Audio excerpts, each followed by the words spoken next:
Bayan, magandang tanghali po. Follow up lamang po ito sa kung ano ang comment ko, no, sa pangyayari na inaakusahan ng administrasyon na to ang iglesia na nagbabayad o magbabayad sa bawat miyembro nito ng 3,000 sa pag-attend sa malakihang pagsasaad o paglalabas ng ating damdamin this November. Ang masasabi ko po dito ay gumagawa sila ng rason at dahilan para sisihin talaga at papanagutin ng taong bayan. Seryoso po itong bagay, lalo na alam naman natin na si Duterte ang rason kaya kung bakit nalibing si Marcos Sr. sa libingan ng mga bayani. At alam naman natin na si BBM ang isa sa mga nag-orkestra ng paghahatid o pagkidnap kay PRRD papuntang Hague.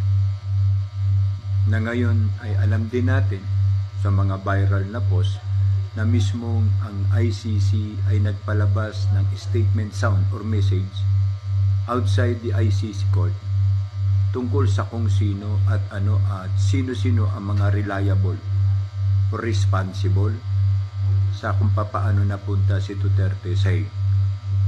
In a matter of fact, our government is directly involved and responsible for this.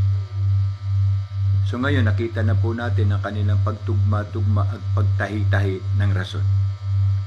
Ingat po dahil ang West Philippine Sea o ang pagpapatuloy na ugnayan sa katahimikan ng ating bansa ang siya po nila ngayon kinakalantari. Inviting us, showing us that anytime at any time for this day po pwedeng ma-collaborate ang antas ng kapayapaan ng ating bansa sa isang digmaan. And that is their planning. So mag-ingat po tayo. Ang Kuya Ed TV po ay isa po sa nananawagan na maganda. At mag-ingat po tayo sa manifesto na ito, sa kolaborasyon na ito. Dahil lalabas at lalabas sa bandang dulo kung wala na pong scapegoat planning o escape planning ang gobyernong ito. At sila po ay na dumating sa punto na wala nang lalabasan, ititrigger po ang gera para ang taong bayan po ang siyang magbayad at masisi tungkol sa kung ano ang kakalabasan nitong proxy war. Paalala pong muli, maging vigilante po tayo sa lahat ng pagkakataon, oras at sandali. Dahil ang panahon po at pagkakataon, ang gera ay hindi po isang biro. Lahat po ay involved, matanda, bata, pasyente, hindi pasyente, lalaki, babae. Ito po ang pinakamatindi at sila lamang po ang may planong gawin ito. So wag po tayong maging bulag at tanga sa punto na kailangan po natin magkaisa tungo sa pagtutol dito sa pinaplano nilang last contingent plan. Instead na i-develop ang kalikas na yaman, instead na i-develop ang ating likas na kalikasan tungo sa ikabubuti at ikauunlad ng bansa, pilit po nila itong tinatahi para matuon po tayo sa isang digmaan na sila po ang may kagagawan. At pagkatapos ng lahat, siyempre, simple lang, tatakas. Ganun lang kadali ang katangahan na gusto nilang manahin natin at ng ating mga anak at mahal sa buhay.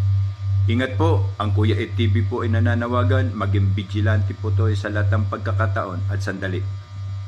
Ibagsak po natin ang kanilang plataforma na nagngangalan BBM Trolls, All Trolls Army ng administrasyon na to. Na siya pong dahilan at rason kung bakit tayo nagkakahiwalay.